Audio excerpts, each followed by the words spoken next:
if you guys have any links to pricing or other things, you can drop them in the chat via links if you want me to take a look at anything. So I guess we'll do this twofold because you guys seem kind of evenly split. So some of you want to talk about how to price your work and how to find the right cost.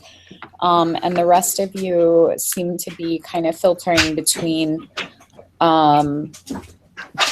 being able to price properly and them being able to market those prices and not hearing no. So I guess that kind of delves into advertising a little bit, but I think it's more just client conversation and interaction. So, so let's start there. And I'm going to write a couple of notes as we get started. Now, I know, Rebecca, you said you wanted to chat about packages versus a la carte, which is a really good question. Yes. And then, Freddie, tell me a little about what your dilemma is. Where to start? Good question. No, I posted there in the community. I'm not sure where to start about the pricing because I saw, but I'm not sure now.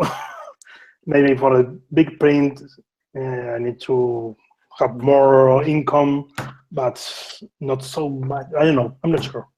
I really not sure about that. So it's kind of just Excel, how do I get started? Yeah. Okay, that makes sense. Mike, how about you?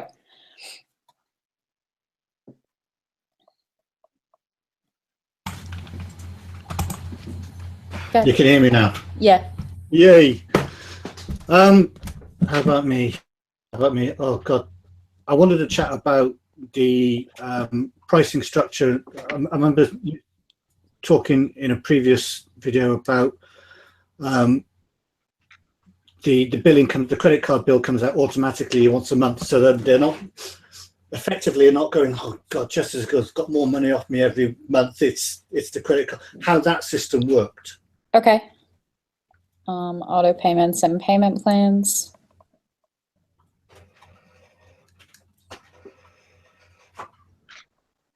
What else, guys?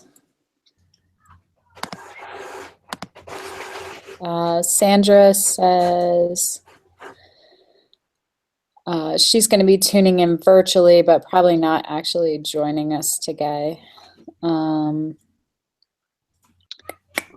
I know we started, we kind of brushed on it last time, but about the idea of discounts and incentives essentially, and somebody had mentioned that they felt like it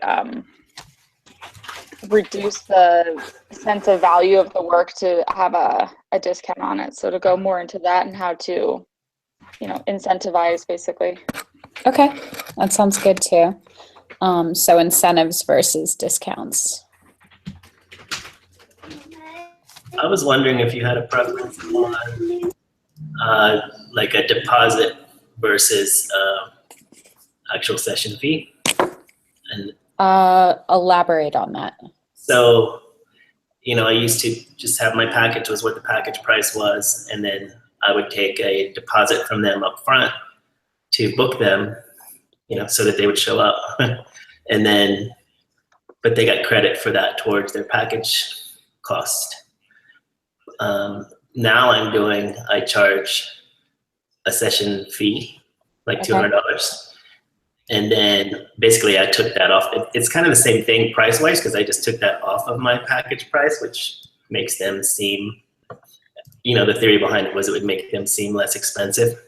But now I think I've had some people recently that I think it confuses them. I think they feel like they're paying and then they're paying again.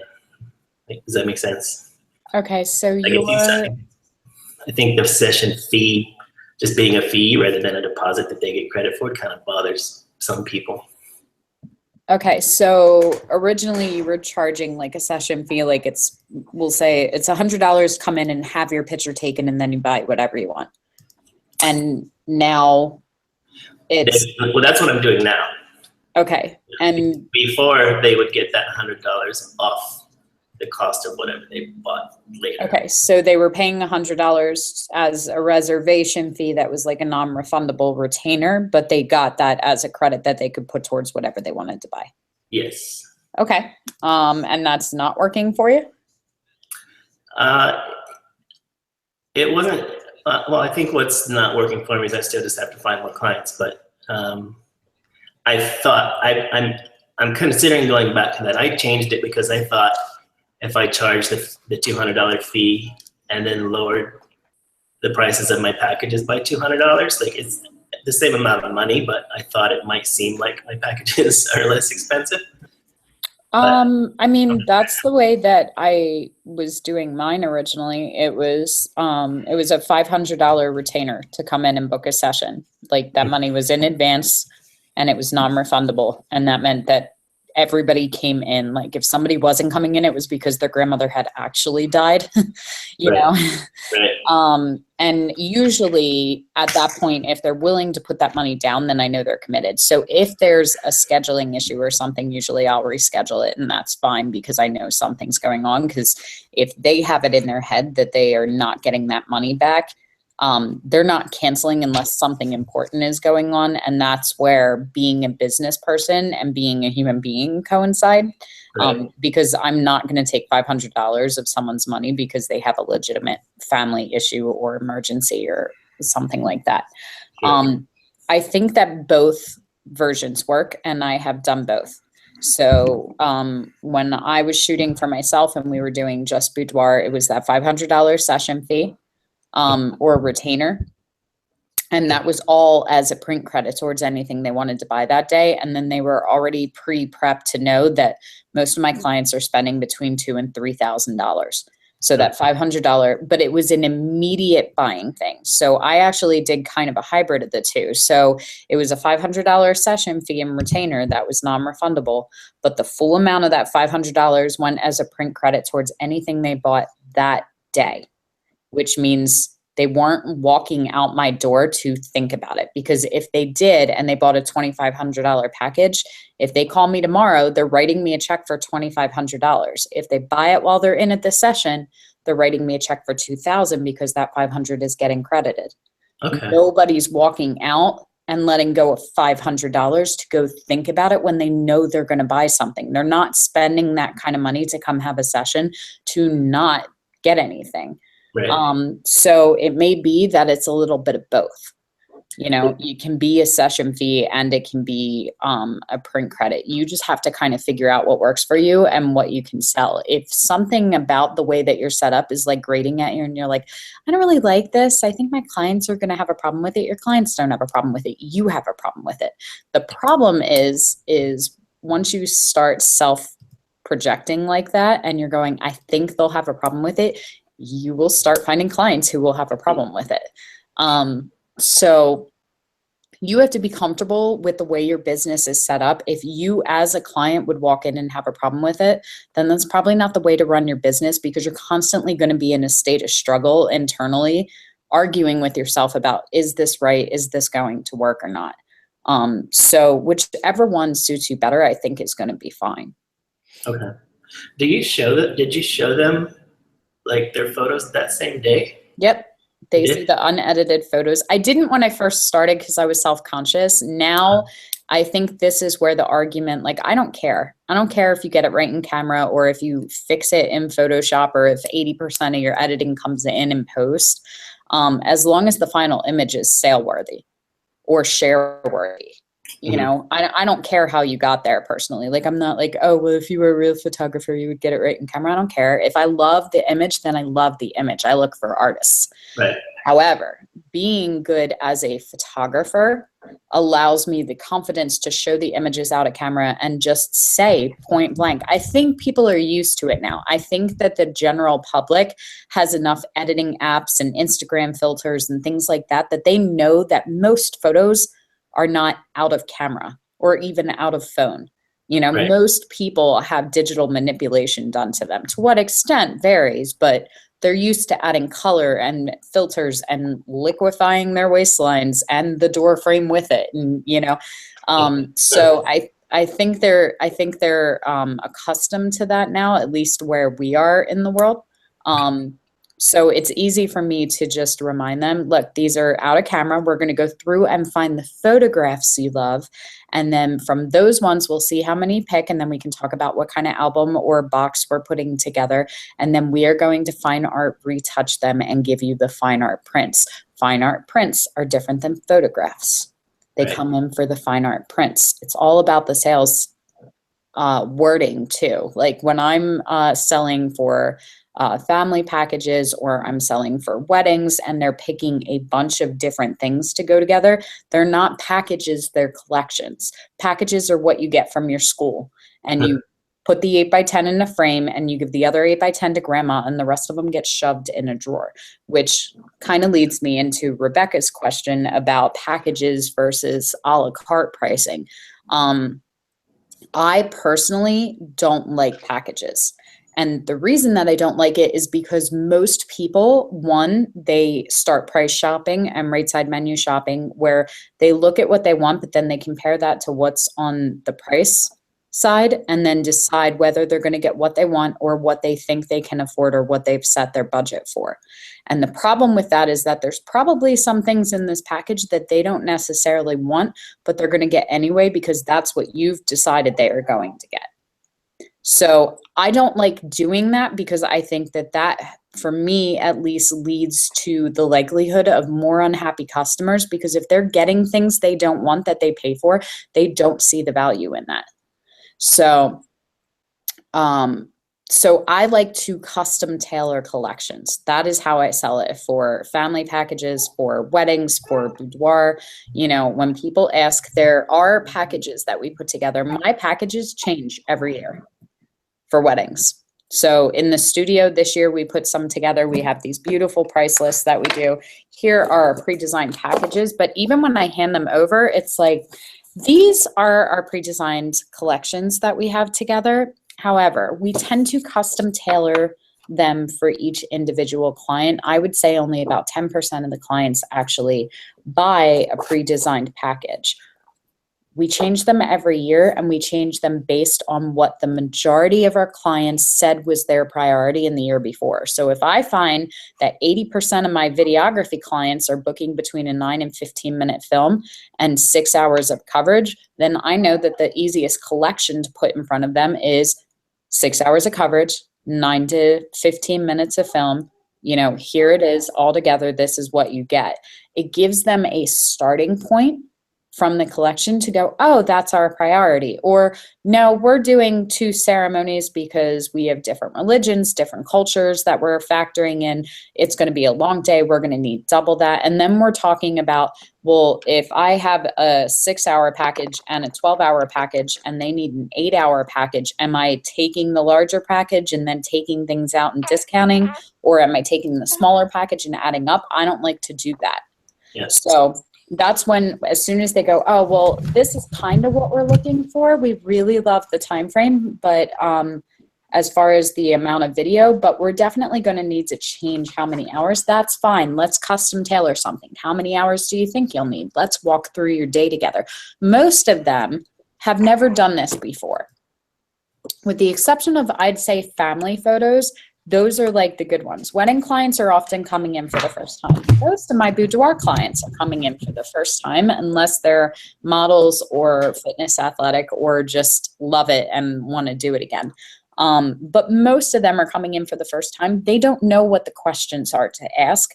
They don't know what the options are. So your sales session comes after the session. Before that, it's an information setting. I'm happy to meet with any clients. Either we do it via Hangout like this, obviously privately and not recorded, or I'll invite them in to sit down and talk. I will tell you that for the most part, any client that says, yeah, that sounds great, and wants to come in and spend an hour of my time talking about the session and what they're looking for in terms of service and products, they on average spend $500 to $1,000 more than someone that comes in blind. Okay.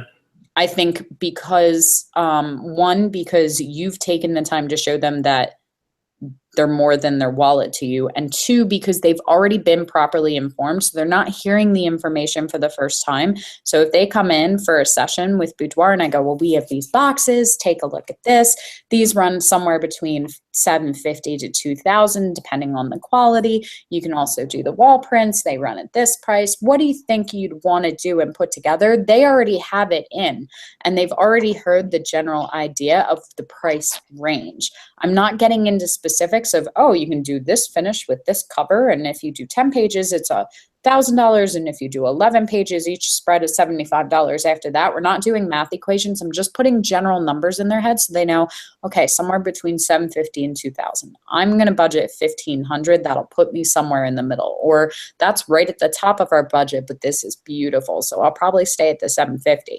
That also lets me know what I'm selling them and what my other artists that are working with are shooting, because I don't shoot in the studio unless I know the person anymore. I just manage for this company. I totally play CEO. So if they come in for a session beforehand, that's just basically information and we're talking, they're talking to me about what their budget is. They're also talking to me about what they're looking for. Some of them have Pinterest boards. They're doing it for their husband's anniversary or birthday, or they're doing it for themselves to celebrate. They're turning 40. All of those are different motivators. So I know what it is that we're looking to put together, which means if they come in and go, oh, well, $750 is my absolute max, I'm not spending more than that, I know that they're getting 10 images or less, which means I know to drop my photographer a line that's shooting them that weekend and go, hey, girlfriend, I know you get trigger happy, but we are only going for 10 prints. I do not want to see more than 100 shutter fires from you, because I have to narrow it down to about half that and they have to pick from that. And really what I want is them to pick like 1 out of every 3 photos that I show them. So I'm only showing them 30 photos. So if you take 200, I'm just going to be mad at you that you're making me sit and go through 200 and narrow it down to that 30, 40 images that they're going to select from. You know, it's a waste of time. It's a waste of retouching. It's a waste of everything. So with that, if you wanted to do it so that it was a retainer session fee, one of the things that you might look at starting to do is doing a hangout on Google, on Skype, via phone, or even an email conversation where you're talking to them and go, look, so just so that we're both on board and we can book. Are you, Adam, are you working with a makeup artist or a hairstylist at all? Yes. Okay, so in order for me to book my staff for the day, we require whatever the retainer is, 150 or 500, doesn't matter, whatever your retainer is. Your retainer should at least cover the fees for your makeup artist, your hairstylist, and if you have any overhead for like studio rentals. Right. And here's the big one. I'm not doing this right now. It should also cover your time for yourself. So for me, I make sure that it covers my hairstylist, my makeup artist, my photographer. I don't worry about the retoucher because the retoucher isn't actually working until we have something for him to retouch. But those 3 are showing up for the day and they're setting the day aside. They get paid either way. If the client doesn't show, they still get paid for the day. Okay. You know? Right. You should have that same priority for yourself that I have for my other people, you Right. know? So whatever your fee is for the day, I would say for at least an hour of your time. You know, if you show up and you waste an hour waiting for them and they don't show, they flake out on you. How much is an hour of your time worth? That cost plus the cost of your makeup artist plus the cost of your hairstylist should equal your retainer fee. That way, at minimum, you're covering everybody's time and everybody's happy, and they are going to be happy to keep working with you, which is going to strengthen your relationship with your team, which is how you keep good people. Right. You know? And so that's the minimum. Now, it's fine for that full amount to go as a print credit towards whatever they're buying, because whatever you're charging for the prints is not what you are paying for the prints. So I think a 8x10 for us is $35. We do all of our printing in-house. It does not cost $35. So Right. if they buy nothing else, if they get 4 loose 8x10 prints, not matted, not framed, nothing else, they just pick 4 prints and they buy them. Or they get the digitals, the low res digitals at the same price. I have now covered the cost for my makeup artist and my hairstylist and my my photographer for their time. So that's all I need to break even. Nobody does that because I lead them away from that. I very, very rarely have anybody that just buys loose prints without getting a box, an album, matted and framed prints. And a lot of that comes in the session beforehand. So, but if you're selling, like for me, when I was doing it at $500 was the cost of an 11 by 14 print. So technically, none of my clients ever had to spend more than $500. They could come in for the session, hair and makeup was done, the session was done, we'd look at the pictures, they could pick one image from the session, get it matted and framed, 11 by 14, it was beautiful, for $500. There you go, on your way. If I only sell one print from a session, I failed somewhere as the photographer, or I failed in the sale room. Okay. That cost covered the cost of the print, the cost of my staff, and my time. So I wasn't losing out. I was breaking even and still having enough money to cover my taxes and put $50 in the bank account as profit. Does that make sense? Yes, yes. That was a lot of info. That was a lot of good info. Go ahead. I have a question about you said for the 8x10s, you give them the low res digital of it. Is it just high enough for them to print their own 8x10 if they wanted to from it? How low quality is it that you're So giving them? we have two options. We have what we call digital negatives, which are basically printable to 8x10 or below. We don't do them larger than 1,000 pixels. And it's like 72 DPI, which is enough for their quality because most of them are getting prints done at Snapfish and stuff. But most of the time now, we have a lot of millennials coming in. And I've gotten to the point now where most of my clients are younger than me. When I started, they were all older than me. So, which, you know, now I charge them more because that makes me mad. But they can get the digital negatives. With most of my wedding clients and my family portrait clients, they opt for digital negatives of the entire session or the entire event.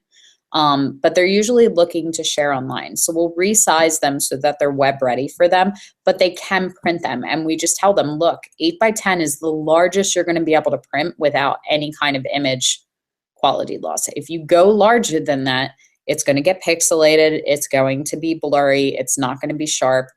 They can upgrade to a digital archive file, which is our full res ones, which they could print up to, 40 by 60 if they wanted. So it just depends. Most of our clients, they'll choose to up to the digital archive for a single image or two. And again, this is where educating your clients comes in, not in the sense of understand the value, but in the sense of them not knowing what it is they're doing because this isn't what they do for a living. So they're like, oh, we definitely want printing rights of all the photos in high res. And I'm like, are you sure that you want to make that investment? Where are you going to get a 40 by 60 print? Oh, they don't even know that most of the places don't do them that large, Oh, well, I guess I'll go here. And so we have prints and we're like, okay, well, here is what Snapfish offers. And that's the image quality. And here is what we can do for you. And you can see that. And here is a professional lab that we recommend you go to if you are printing your own. That is a sister lab. Like MPix is the consumer sister lab for Miller's Lab. Miller's Lab works only with photographers. MPix, anybody can go order. But the image quality and the printers are very similar, so I know they can get high quality there. So if they are bent on printing their own images, I'll direct them somewhere where they're going to take prints that make my photos look good, because I don't want them printing on crappy printers in like, the drugstore or something like that. But usually I'll tell them, because I want to finish their products, I'll go, instead of spending, an extra, so it's $1,500 for the digital negatives for a wedding, and it's $2,500 for the digital archive. Okay. Instead of them upgrading an extra $1,000 to have all the photos, which is still a pretty good deal for a wedding where you're getting several hundred images, how many pictures do you think you want to print that large? And they're like, oh, I'm like, how much blank wall space do you have? Have you looked at framing with other companies? Maybe you should give them a call. So they go into Michael's or AC Moore around here, are like the two big framing things. And they realize that if they spend the money, they're going to spend another $1,000 to get the prints. Then they go and they get the rates and they hear it's going to be $300 to $500 anyway, just to get the framing done, on top of them figuring out wherever they're going to get the prints done. They're actually not saving that much money from ordering from me directly. And so the question becomes, do you want to spend $1,000 to have all of your photos in archives so that you can print them large?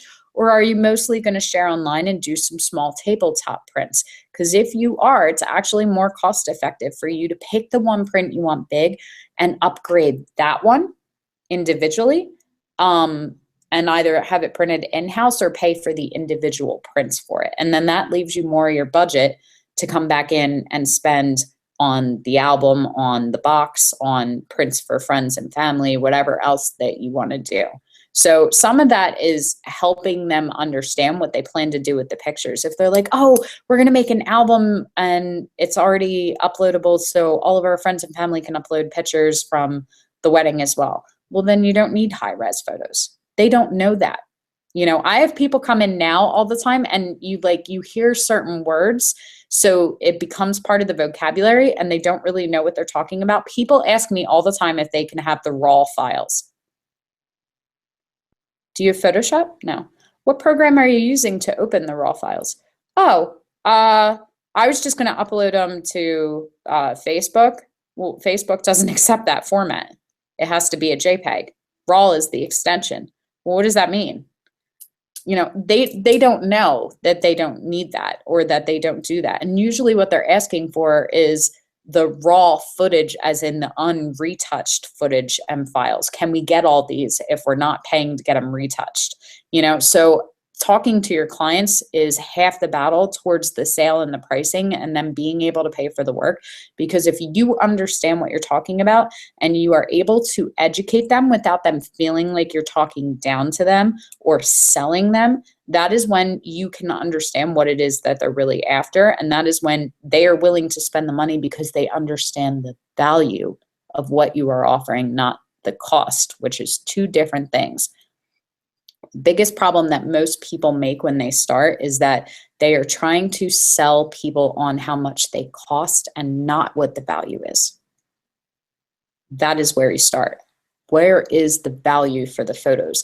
And the problem is that you have to be a people reader for that, because people come in for different reasons and the value changes and the point of value is different. The cost stays the same, but why they value that changes. My single mom who got out of a bad, young marriage and has been struggling for 3 years and is coming in to do something nice for herself after working hard to raise her children, totally different value in what she's looking for and where that is for her, as opposed to my mom who's coming in at 48, who's already raised her kids and has been married for 18 years. Neither one is more important or, of higher priority. They're just different in what their reasoning is, and their reasoning determines the value. You have to tap into that. So Rebecca, payments, packages versus pricing. I like both. It depends on who you're marketing to. So you are looking to build more of like the newborn and baby children's portraits, right? Yes, and families. Those are kind of the two main areas I want to focus on. Okay.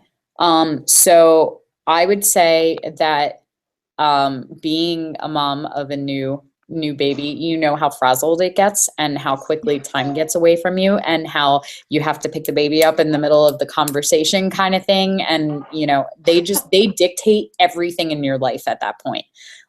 So packages I would see being very helpful for newborns and young children and families that have lots of young children, because the more options you put in front of someone, the more time it takes them to understand, to read over, to decide what they want. Time is not something that is in lengthy supply for any mom.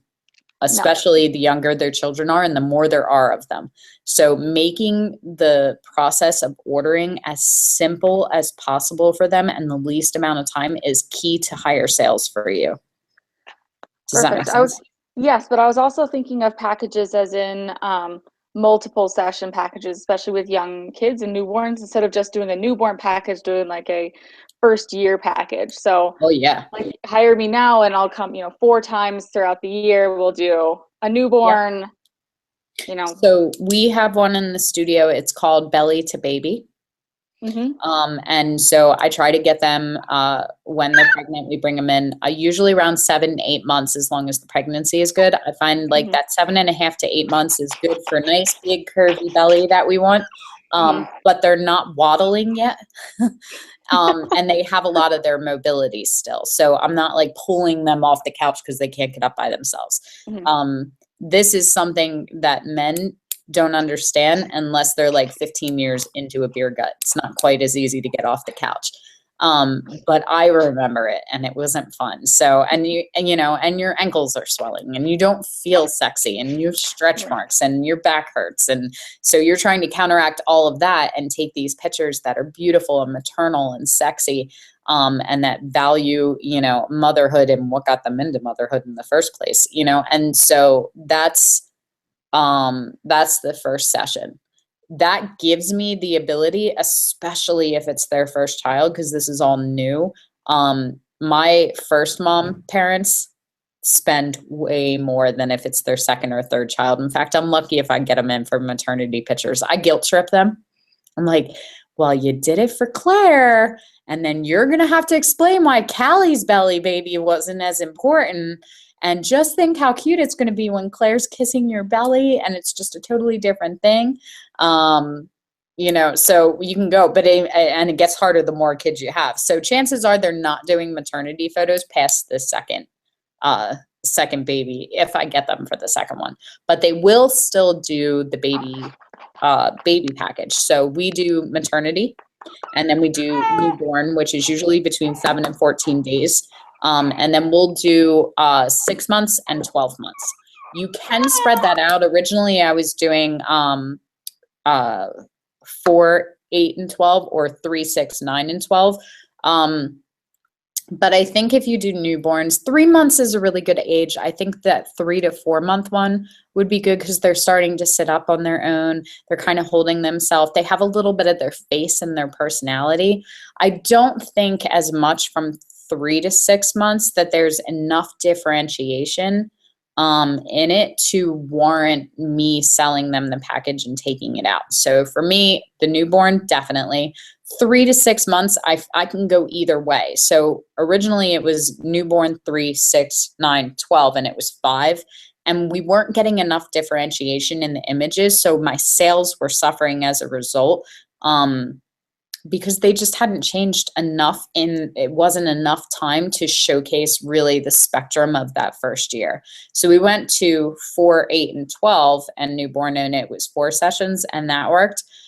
So I offer both now. And I let the moms decide how crazy they want to go. If they want all of the pictures of their baby, just all of the pictures, then they can come in. And I'm like, yes, we can do more. But usually newborn, half a year, 1 year, is plenty. And I would rather do, if let's say we're looking for $1,200 from it, I would rather do newborn 6 month and 12 month and get $400 from each than do newborn 3 months, 6 month, 9 month, 12 month and get paid $150 from each, because their budget is their budget. So I think that I would rather them pick like 4 prints from each session rather than do 6 sessions and have them pick 2 prints from each. Does that make sense? Did I lose her? Yeah. No, sorry. Okay. She was crying, so I turned my mic off. Okay, no worries. I love the idea of the first year program. We do another one. So here's our sales pitch. We have the boxes that I've showed you before. They were great for babies to bellies. However, most of your families come in at least once a year. Holiday portraits are a really big deal. you know, you get the milestone birthdays, the sweet 16, 10's a big one because you're double numbers, you know, 13, they're becoming a teenager, 18, they're graduating high school. Emotion sells everything. So if you can get to the point that you can work to, hang on a sec. Matt, can you pick that up, love? Sorry. So if you can get to the point that they're understanding that what you're creating is basically the heirloom photography for their entire life, then you can actually sell a collection that is their entire childhood.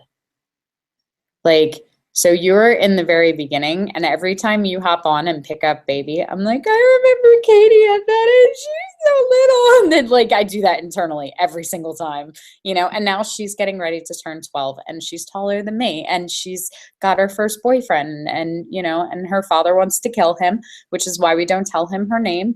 And, you know, like it's a totally different thing. And she had, you know, her first orchestra concert this year. But I also remember first steps. And I remember them learning to swim. And I remember her telling me that she was pretty sure that the tooth fairy was going to bring her a gift card to Target when she lost her first tooth. And, you know, so there's all these little personality things that you are just at the very beginning of the journey for. And someday it goes beyond that. And you're thinking about your husband walking this little baby girl down the aisle. And the last time he walked down the aisle was when he walked down with you. And how much are all of those moments? So how neat would it be at this age with all these things happening if you had a box and you come in once a year, just once a year, and get portraits on their birthday? The first one's the most fun because we do the baby cake session and they smash and they eat cake and they make a mess and they paint my floors with the icing, and my cleaning lady hates me on the weekends when she comes in after those, you know, and we get those first pictures. And then you bring her back at 2, you know, and here is what my daughter looks like at all of these years from then till now. You know, this is going to be your kid. What if we did a box and we just picked our favorite print from each session? And you can buy the whole box now and we'll add a print to it each year. But what if on the back you wrote a letter to her about everything that happened the first year of her life, about how beautiful and precious she is, about how many hours she kept you up and how you're going to ground her later in life for that, about the fact that her eyes changed color, or the fact that, you know, my husband wouldn't hold her the first 3 months because they're always saying support the head, and he really thought that if he didn't support it properly, it was just going to like fall off her body and roll across the floor, you know. And you forget these things, right? Like, and she won't have any memory of them. Probably if you think back to it, your first memory is probably maybe 3, 4, 5 years old, if not older, and they're sparse. So she doesn't remember that dress that she won't take off when she's 2 and wears every day. And she won't remember the name of that first little boy that she got all blushy in kindergarten over. And she was like, he's really nice, you know, and she won't remember that she used to throw broccoli at you guys. Like, those are all things that you can write at the end of the first year, because honestly, as much as you love them and you're like, I am going to remember this forever, you won't. What if you wrote a letter to her on the back of the paper every year, and when she turns 18, you gave her a gift of letters from her mother for every year? What if 70 years from now, you're not here and she's holding her daughter or her granddaughter and going through things and finds that box? What did those letters that her mother wrote to her her first year of life mean now? And pregnant mom is now crying on the other side. And I was gonna say, I'm about to cry. Good. So. I'm gonna do that, you know. But the thing is that Hormones are a real thing. Yeah, it is. I do that for my clients. I have clients, you know, I have clients that have been coming in for like giving tree sessions and things now, that when we started, they were newborns, or there were 2 and then there were 3 and now they're, you know, their youngest is 6 years old. Like, if you form relationships with your clients, they are with you for life, you know, and you get the honor of like capturing that and giving them that, you know. You hopefully will have a very long, healthy life. My grandmother is getting ready to turn 87. You know, I've had her for 34 years of my life. My daughter has had her great grandmother for years and years of their life. And if that's the, If that's the case and you have that, that's wonderful. And you love that, and you can sit and you can look through it with them. You know, ideally your daughter's daughter sits with her daughter, and you are now the great grandmother, and they come and visit, and she goes, these are the letters your great grandmother wrote to your grandmother the first 18 years of her life. That's why I take pictures. If you can tap into that, then you will attract the people. Now go ahead and ask your client what that's worth to them. What is the value of that? What is the price tag that you put on that? It's whatever you decide it is. Mm-hmm. That's how you sell. And notice I didn't say anything about the cost yet. I've got them. They're like, let's do that. I'm like, great. So that box with 24 images or with 18 images, one for each year, 36 images, you can pick two because you know you're going to not be able to narrow it down. 18 images, $1,800. It's only $100 a year. Are you willing to spend $100 a year? Oh. Would you like to spend it out on a payment plan and we'll just charge it every year? Would you like to pay it all now and we'll just send you a print? And they're split 50-50 on it. You know, going back to what Mike was talking about with the auto payments and the payment plans, I use the payment plans on those things all the time. A lot of my wedding clients take it up, but my maternity clients will take it up because we'll just space it out over the first year.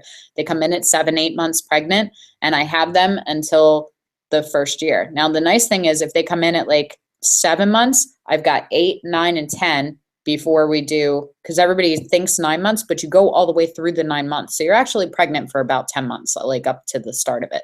So I have 7 months, 8, 9, 10, there's 3.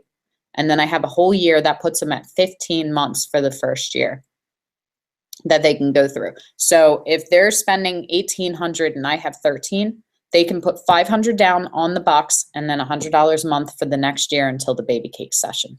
Or they can spend it out the other way and we can go, okay, your box is already, you're at the first year, we have all your prints together. The balance is $500. If you want to stay on the payment plan, you'll get them around her 1.5 year birthday. Or you could just square up now. And they're like, no, I need them now, right now. You know, they need to be out for the birthday party. Grandma needs 85 copies of every single picture.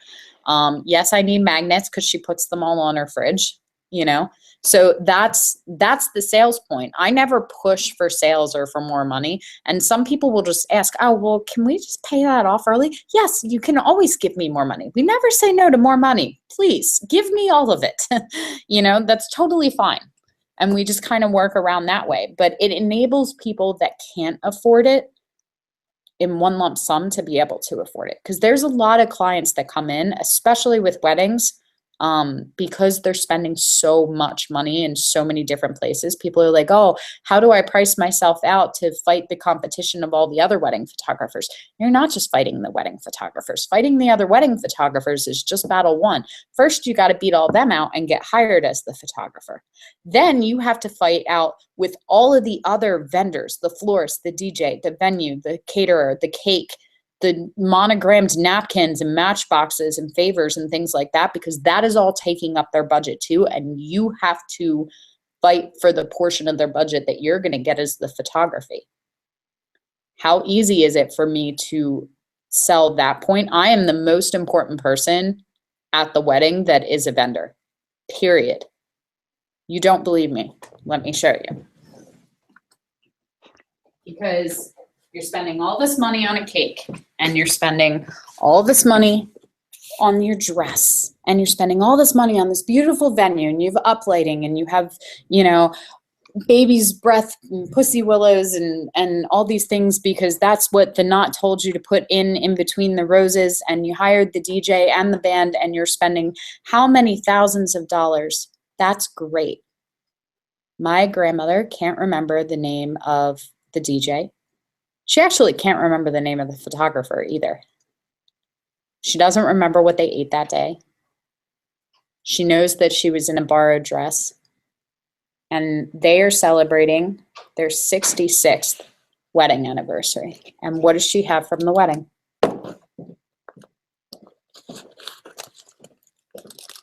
This. That's it. No cake.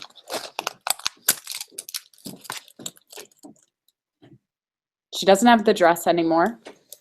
She doesn't have any of the invitations or other things. But she is this. 1951. Her daughter has this. Her granddaughter has this. Her great-granddaughter now has this. Tell me again why the matchboxes are worth the extra $500 instead of you having one of these.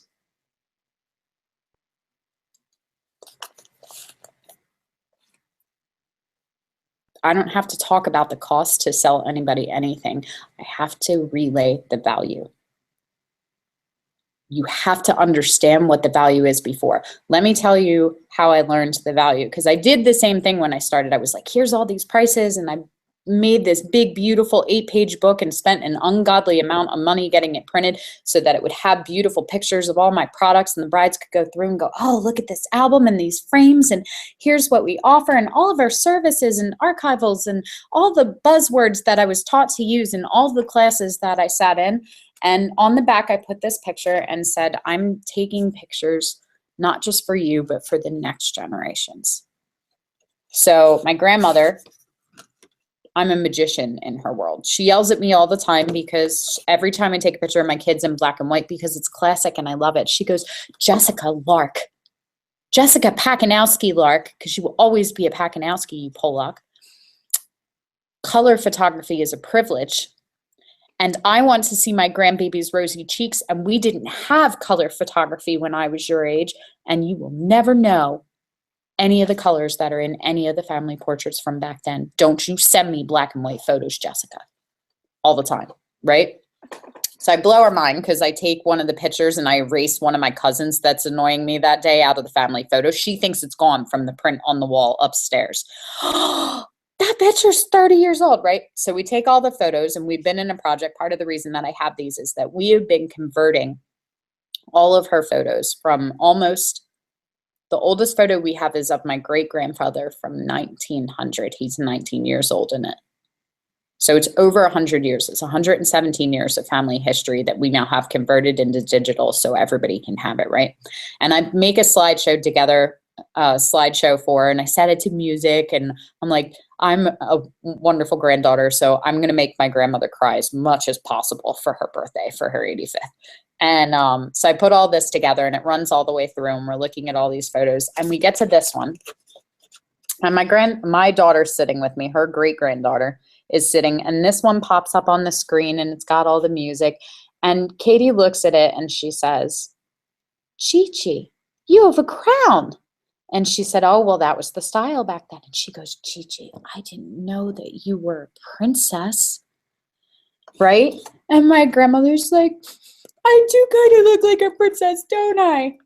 And then the next shot that comes up is this one of my very, very handsome grandfather, her great-grandfather, who Katie never met because he passed away before she was born.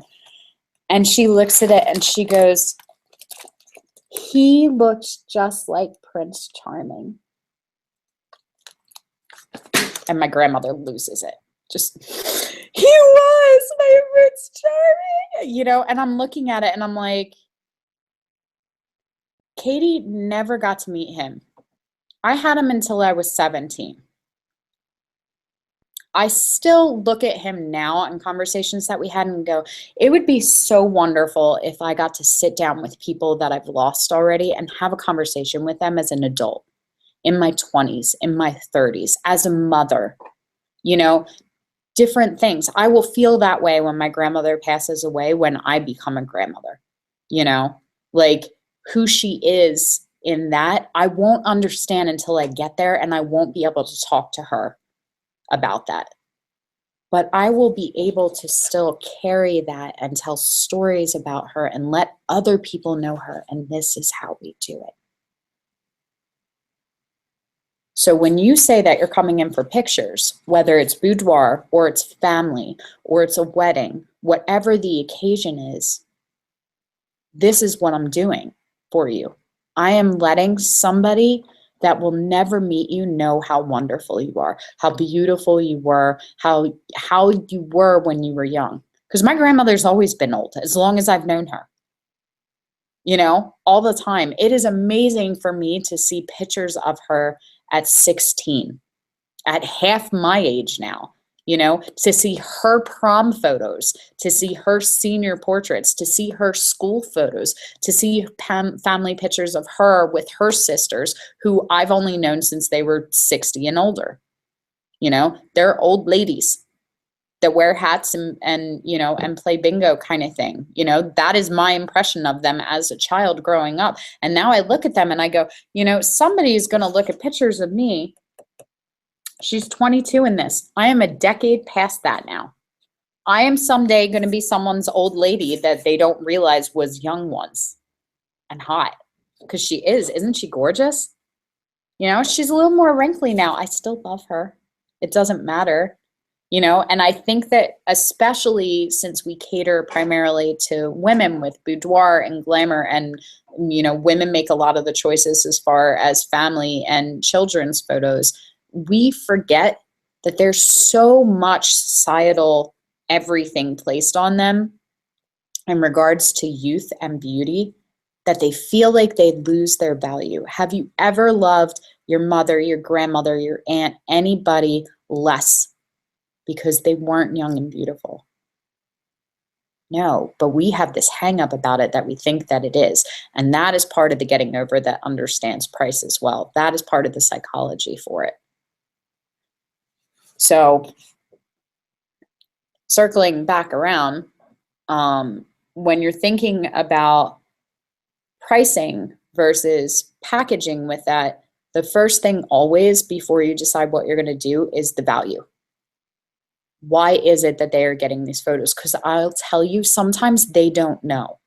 They do it because they think they're supposed to. Well, everybody gets a wedding photographer. Yeah, I gotta take pictures of my children. And you know, they get it, but they do it almost on like a schedule. Like, it's Christmas time to get the family portraits. Like every family photographer is busiest around Christmas and the holidays, because that's when everybody gets dressed up and goes out and gets it. And, you know, usually we contact them about halfway through the year, and we do our other big family portrait event, you know, around June, July, or in the fall, because it's very easy to go, do you maybe want some family pictures without the holiday theme? And they go, oh yeah. You know, because they're in the holiday mood and their holiday photos, and they're getting them for their holiday cards. So of course, Christmas trees and stockings and, you know, the whole 9 yards for whatever holiday they're celebrating. And that's great. Same thing with weddings. It's very easy for me to sell engagement photos when I go, you guys are a couple. You're going to be a bride, and we're going to take tons of beautiful pictures in your dress with your handsome groom in his tux. But do you maybe just want some photos of just the two of you as you are? Yeah. Well, what do you guys do when you're not walking down an aisle? Oh, well, we're really into hiking and this and that. Awesome. Have you ever been over to Wissahickon Park? Yeah, we love it. Let's take the dogs and go walk and do your engagement session there, so we can really tap into who you are. Okay, $275, and we'll add that onto your package. Yeah, that sounds good. It'll also give you a chance to meet your photographer before the wedding, so you guys are super comfortable beforehand. And why don't I introduce you to my makeup artist and hairstylist, because they're actually available for your wedding day. They can do your whole bridal party, and we can do the trial for that on the engagement session day. That way you look fabulous for your photos. That's such a good value. Value, value, value, then cost.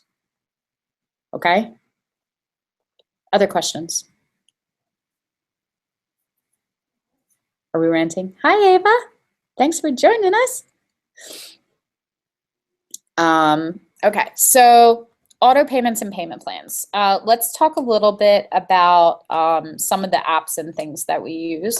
Let me see if I can find my stuff.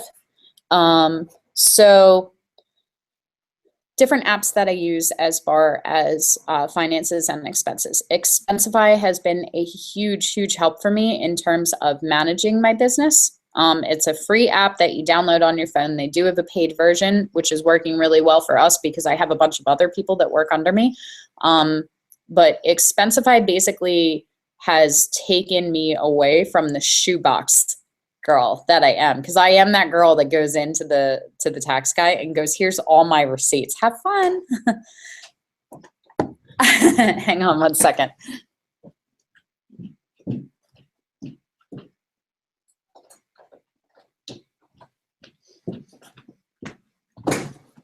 I locked my assistant out of my studio. So Expensify is, it's basically like a tracker. So when you get a receipt for anything that you're doing, you just turn the app on, take a picture of the receipt, and it actually, for the most part, I'd say about 80 to 90% of the time, reads the receipt, inputs the amount that you spent, and can categorize it as far as, you know, travel expenses for gas or meals or hotels or cameras, whatever it is that you're spending money on, and you can set up your own individual categories. Now, I have multiple categories open because I expense my income differently, and we keep different track of it based on when I'm teaching. If I'm going away for like an expo or something, and I have the flight and I have the Ubers or the taxis and the hotel room and, you know, food for the 4 days or whatever else I'm spending money on, that goes in a separate category. So I have Jessica teaching, you know, anything that I would spend money on for the Arcanum would go into that, even though it's virtual. And then we have the turning page, and I can keep different accounts for the entire year as like a general ledger, but I can also have separate accounts for every employee that works with me. They can take pictures when they're away. So if they get booked to do a destination wedding and I'm paying for their flight, and they get a per diem from the studio for the day, all of their expenses going back and forth, the car and stuff like that, they can keep all of that and then send me an expense report that has everything itemized and then the whole cost, which makes it super easy. And I'm getting fired by less accountants that don't want me as their client now, because there's no paper trail. Once it's in there, it's saved. And it makes it very easy to print out and readable reports for everything for the year. So Expensify is really high on my list as far as managing money as a company. Miles IQ is a new one for travel. And basically it's an app that you can turn on your phone, and it keeps track of all your miles without you having to do anything. I am all about streamlining and not having to worry about it. So that one is free for your first 40 trips. And basically what it does is you turn on your location services, and it calculates the speed the phone is traveling. So anytime you get above what is a possible walking or running speed, it knows you're in the car, and it will calculate every single trip that you take for the first 40 trips for free. And after that, you can buy the app, and it's like a couple dollars a month, I think. And it expenses everything. And then, you know how like the dating apps now, like you swipe left if you like them and swipe right if you don't, kind of thing. It kind of works like that, where you can swipe left for personal travel, like I'm going to pick up my kids from school, and swipe right for business travel. I'm going to meet a client, or I'm traveling to a wedding or something like that. So you can just go through and swipe back and forth, and it'll send you reminders of, hey, you didn't calculate anything. And it keeps track of where you started and where you're going to with the address to kind of jog your memory and stuff like that. But it makes it really easy at the end of the year to see how many miles I traveled and what my reimbursement rates are for that.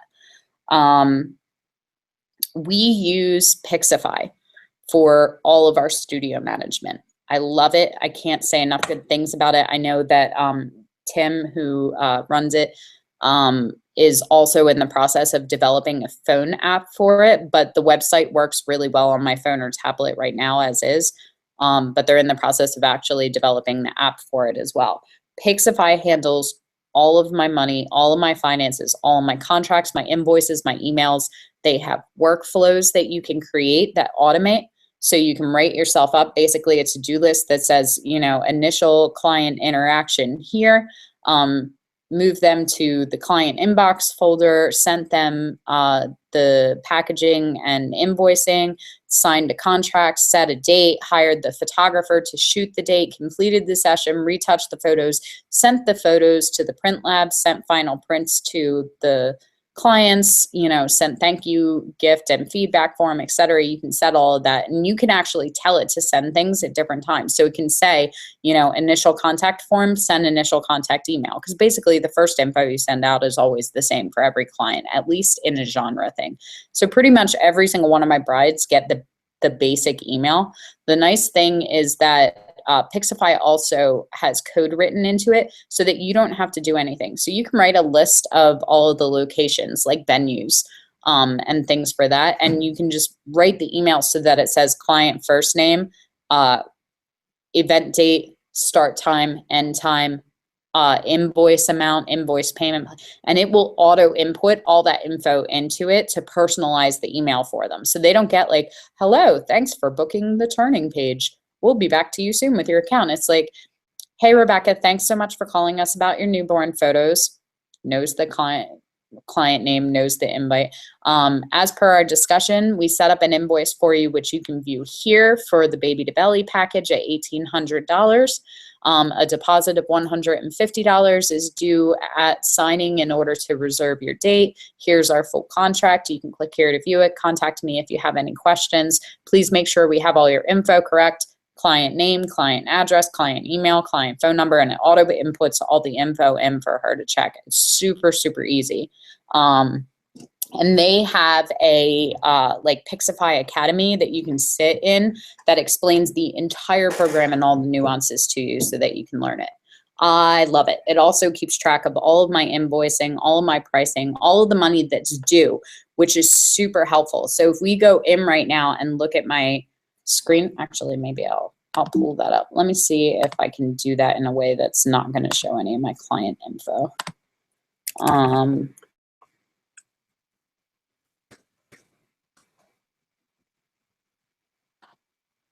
Let's see. Give that a minute to load. I think that has been the single best investment for me this year as far as studio management and finance management. There's a bunch of other like studio management software. I just like this one. And we've been with them for a couple of years. So they actually do sponsor us now in the interest of disclosure. But I don't let anybody sponsor me unless I actually use it and love it, because I don't want to give people things that I'm not actually working with. So I could totally see Pixify being good for a bunch of other businesses. Pretty much any small business, it can still handle all of the invoicing and the clients and the contracts, and that really helps to keep it up. Okay, so yeah, let's look. So if we screen share.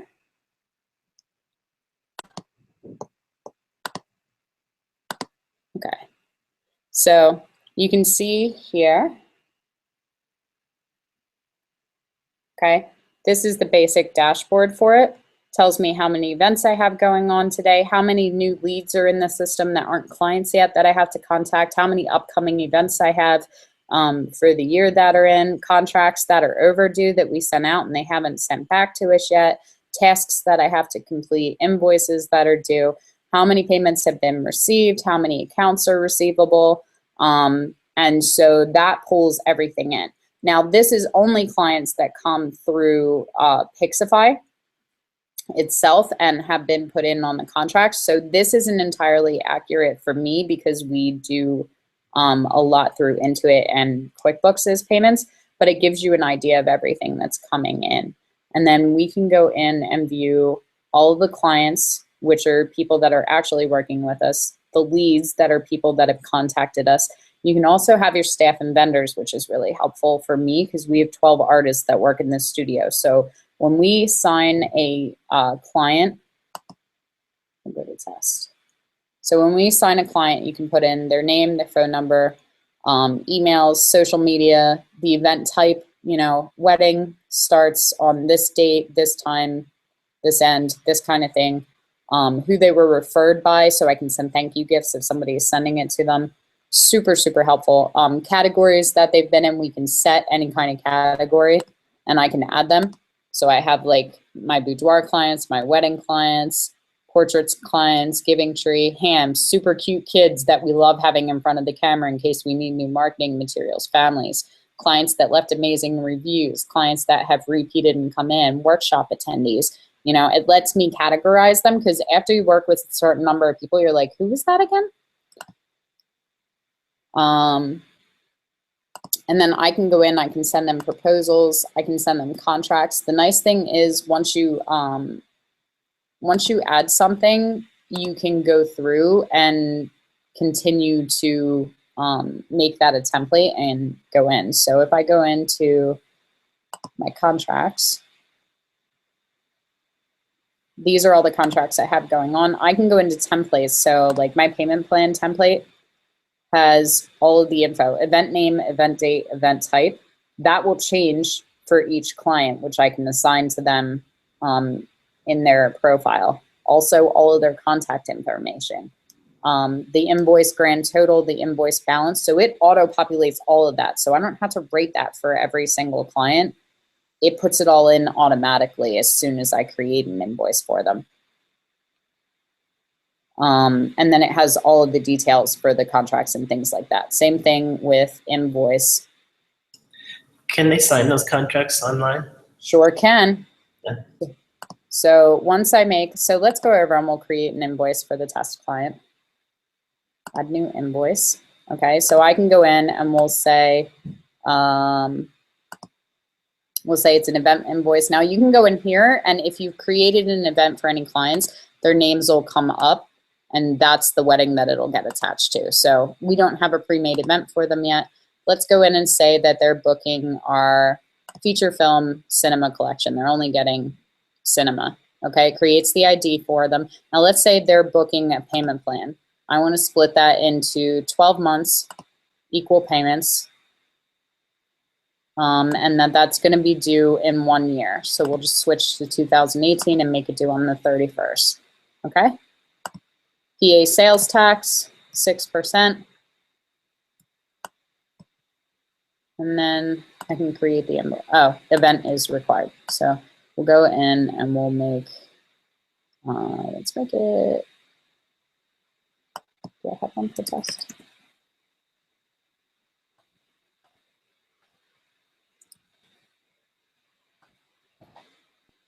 Create invoice. And then it'll say success. Do you want to edit the invoice? And it'll take me to the invoice so that I can go in and view it.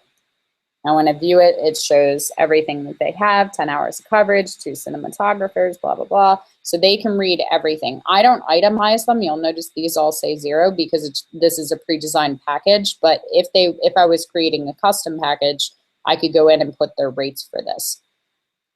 So it has the whole amount and the tax and the amount due.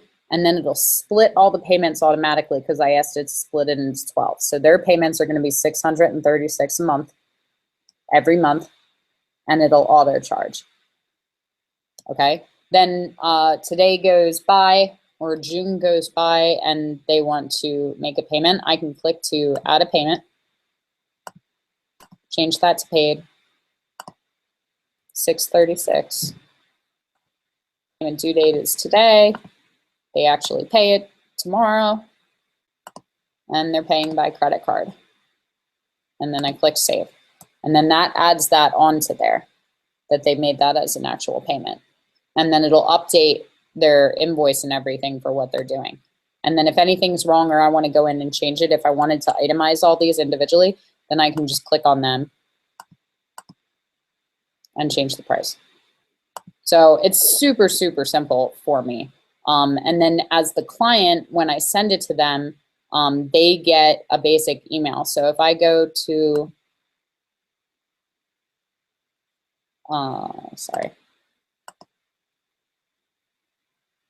if I go back to the client, test do test, I can see now their contracts and the money that they owe. So if I go into contracts now and create a contract off of that invoice, for that event date and the due date. Let's say it's a 10-hour wedding. Everything's already auto-populated. Now, I haven't added anything, but you'll notice all of these, it'll say no locations have been added because you can actually go up on your client and input that info. So when you go to edit, it has their address, their phone number, other info that's going on for them, their birthday, their anniversary. I can click on different events that are set up and where all their events are, what the reception location, things like that are. So it makes it super, super easy to keep track of all of that. And then all of that auto-populates in the contract. I don't have to do any of it. And I don't even do it anyway because I make Mackenzie do it. So that is probably the biggest investment that that I've made that has saved me the most time. And it does. It's like having a virtual assistant. It just saves hours and hours and hours. The clients all have the ability to go in. They can view their contract. They can view the invoice. They can sign the contract digitally, read through, and we have different places on each page for them to initial. And then it will send them an email confirmation and say your contract has been signed. Here's a copy for your records. Same thing with the invoice. Because the contract info links to the invoice and has all the info, they're also accepting the invoice and the payment plan and everything else through that. They can also make their deposit digitally. So if I send it to them now and they're like, they came in for a consult yesterday and I'm like, okay, here's your package like we discussed. They can go in, click sign the contract, and then it'll go right to their invoice and they can make the payment and it goes through PayPal as a cart program for them. You can also set the contract so that they can't sign the contract until they put the deposit down. So if you're setting it so that it's contract and invoice and you need the contract signed and the deposit in order to book the date, they can't argue with you and go, well, I signed the contract, but they never put the money down. So it'll say, we need an invoice deposit in order for you to do that. And whether that's like your session fee, Adam, where you're like, it's a deposit towards the prints or whatever, or the session sitting fee, they can pay that, put that on, accept the contract, and you can have it written in the contract that that money is a print credit towards anything they buy that day. Questions about that? Good? But once they put their, you put that payment plan together, does that get charged automatically, or do you have to send them a reminder invoice every month? So with Pixify as the platform, this is why the numbers are so low when you look at Pixify for my incoming. I don't use Pixify to do my payment plans because I don't want them thinking about their payment plan every month or having to chase them down, which isn't usually because they're trying to avoid it. It's just because they're busy. Yeah. And bills are the last thing that you want to give your time to, and I don't want to become a nagging girlfriend to them. So we use Intuit. I know there's Square, which is really popular. A lot of my friends and colleagues use that. I use Intuit Go Payment, which is super, super simple for me. It's got a great app that works on the phone or tablet, or you can sign in on your computer and do it. For the payment plans, you have to sign in on the computer. You can't do that through the app. So the app is really convenient if they're putting a deposit down, they're paying half of their balance or the deposit or whatever. They give me the credit card, I take a picture of it with my phone, it inputs all their info, they sign with their finger or a stylus, and that's it, it's done.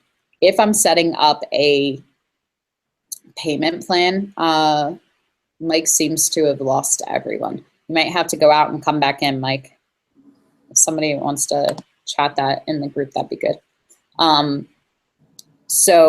With the payment plans, I sign into gopayment.com, and then there's manage accounts, and you can go in. I can probably show you that too. Let me see. I'm super careful about what I'm screen sharing just because these are my actual accounts. And I don't want to be sharing my clients' information. No, I need to go for that. Okay, so if you go to QuickBooks.com, there is the ability to log in on multiple things. We're going to go to the Go Payment one. So are you all seeing that? Okay, so with Go Payment, and I have different accounts. So if you have multiple accounts with them, they'll come up here and you can click on whatever the numbers are. And then, so if I need to search for anything, I can go to transactions and see everything that I've already charged, what's gone in, deposits. You can see all the fees that you're paying to different credit cards. I know American Express is a little higher than the others, but it's worth it for me. It's the cost of doing business. So this is all your forms and stuff. Now, if I want to create a reoccurring payment, I would just click on that, and then that brings it up. Now, if it's an existing customer, I can type the name and look for them. Or you go to add new. You're going to put in. You need to fill out this one because that is what it reads as like a title. So I would put like my testy character. And then you can put in the info here, their email. If you keep an account number for them, that's what you would put in here. We don't. So, but with Pixify, Pixify actually assigns your people an account number, so you could match that if you wanted. And then you would name it like test. Okay, and then you would select, are you charging them monthly, yearly, weekly, daily? You can set it up however you want. So we'll go monthly. We'll start it on the 26th and we'll end it on the 31st so that it charges on the 26th. Okay, and then that's it. So with his thing, it was $636. And it's going to get charged monthly on the 26th of every month. Now, we usually do the first, but one of the nice things that people actually like is the way their budgets are set up are different. Like, I know my husband and I, we pay all of our bills, all of our utilities, our credit cards, our mortgage, our car payments, whatever our expenses are, our monthly bills, we pay them all out of the first check on the first of the month. So anything extra that we add, we actually want to pay out of the second check that we get on the 15th. So if they have the ability to pick the date that it charges, that also creates a lot more flexibility in their budget. I couldn't pay an extra $600 a month on the first of the month right now, but I can do it on the 15th very easily because all of our bills come out the first paycheck. So then you just go in, you type in the card, the expiration date, the name, billing address, and the zip code. And then you can notify your customer that you set up this reoccurring payment. You have to put an email in up here in order to do that. And it will send them a thing that says, hey, this is an automated payment. Now, QuickBooks offers you an authorization form that you can have them fill out. So you don't have to do anything. You can just fill out theirs that says all their information. They fill it out and say that they're authorizing Jessica Lark or the Turning Page or Adam or, whatever the company is. To automatically bill the card listed below for, the baby to belly package. Once a month, starting on this date, ending on this date. So this is all here for you to use, and that's just their generic one. I don't have them fill this out because they actually sign our contract, invoice, and payment plan form in Pixify, so they don't have to do that. I already have that, but that's there for you if you want it. And then you just click next. If I click next, it's going to yell at me that I don't have any of the info. But you click next, and then it'll set it up. It'll send it, and then when you go in, you can go in and manage your payments at any time, okay? And they all show up here.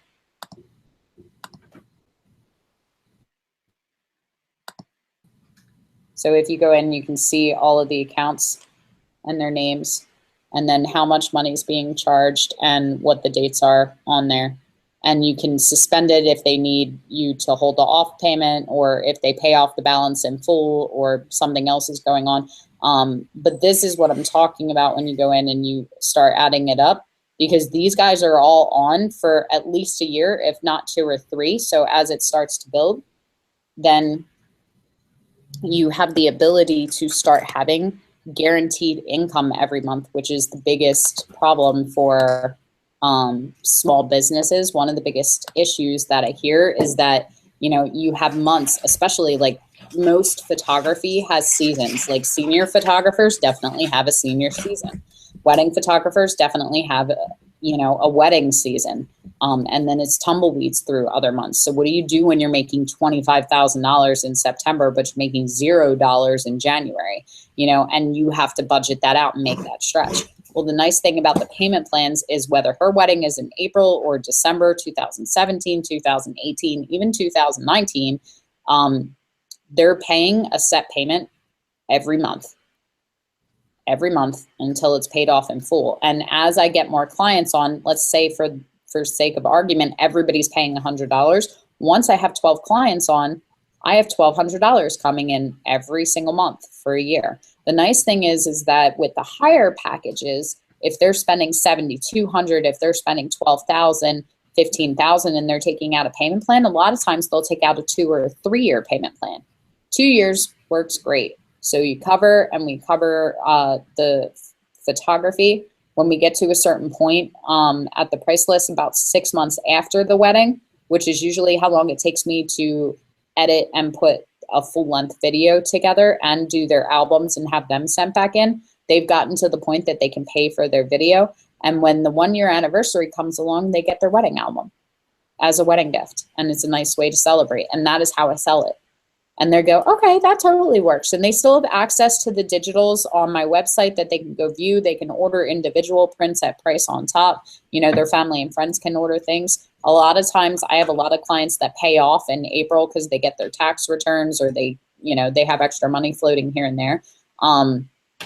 So I am getting paid, like in 2018, I will have $400 or $500 coming in every month for most of 2018 from people that I'm shooting in 2017. So as people start to drop off, other people come on that are future events, and it starts to even, but it definitely compounds and moves up. So when I was doing it and I was doing weddings in like 2009, 2010, I had $2-3 grand that was coming in a month, even if I didn't work the whole month. And that was how I built my budget as a business. So, you know, those are all things that you can kind of automate and set up. The really nice thing about the payment plans is that we're just putting a card on file. They don't get a bill from me.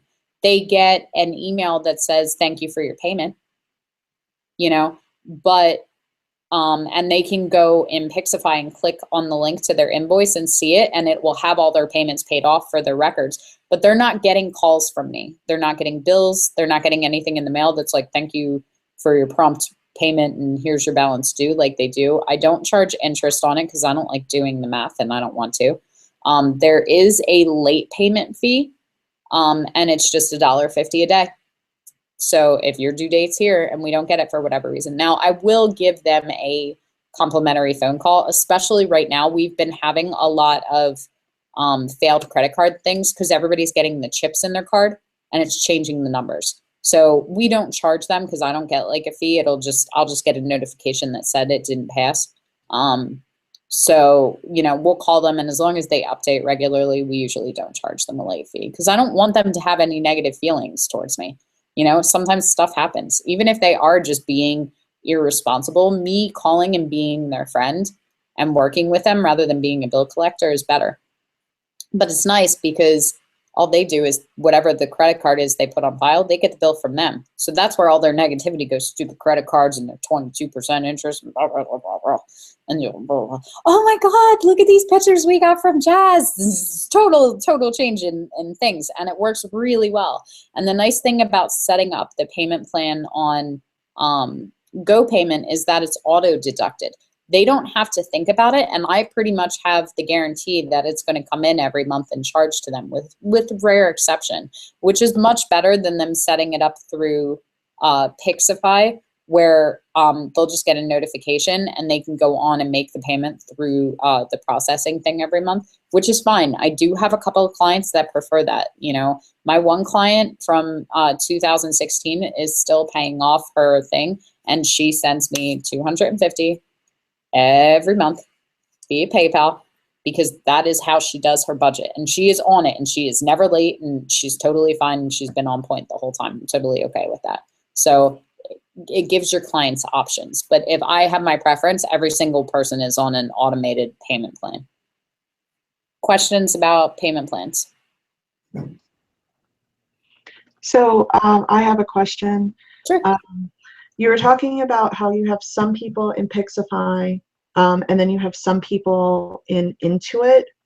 Is there, if you have your invoicing for a person in Pixify, and then you do the auto payment in Intuit, are they connected where they will like talk to each other? So when Intuit receives information, it will automatically post to Pixify, or? No, it's in my list of suggestions for him to work out.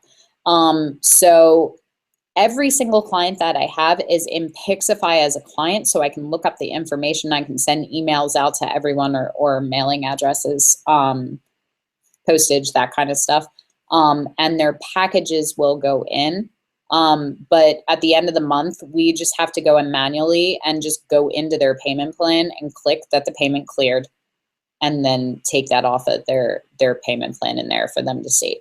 But GoPayment sends them a confirmation every month. So they get that email from us. They usually don't check their invoices again unless they're having a problem or looking to pay it off in full. So it's as easy as just setting a day at the end of the month to go in and go, okay, these are my payment plans, and I just need to go over and add them to Pixify so that everything's updated and validated. I'm terrible about that, but I keep Mackenzie on so that she does it, because I won't do it. Like, I have all the info I need in GoPayment for that. And really, it just depends on the way you set up. If you're looking for studio management software, like I have to have studio management software because I have 12 artists. We have days that we're sending 6 people out to 6 different events. I need to be able to keep everything on hand so that I can deal with any issues that arise for any kind of problem that we have. So do you receive any individual emails or notifications from Intuit when you have received a payment so you know to post, or do you get like a monthly statement saying, okay, this month, these are when all your payments cleared, or how do you get that information? Intuit does it automatically. So that little checkbox that I had that said notify my client that I set up this payment, it will send them a thing that says thank you for your payment. No, but I mean you. When do you, like, I how don't. do you know? I don't. The system does it all. So the system sends it to them, and I can go in at any point and check on my statuses and see if they're all good. GoPayment, Intuit will send me an email if a payment fails. So I will get an email from them from GoPayment that says, we just wanted to let you know that your payment from so-and-so didn't clear this month. The reason given was, and it'll say like expired card or insufficient funds or unknown if it can't read whatever kept it from actually processing the payment. And then I can go in. Usually what I'll do is I'll drop my clients an email and go, hey, we saw your payment didn't clear. And they'll go, oh my gosh, I got a new card. Or I didn't even realize it was expired. Or I'm so sorry, like we were moving funds around and just didn't have the money. Please feel free to charge it again now. It's all good. Or, and then I can go, would you like us to put another card on file or whatever that is, and rectify it. If they go, it was just a temporary glitch, you can charge it now. I can just go in and click update and it will charge the card.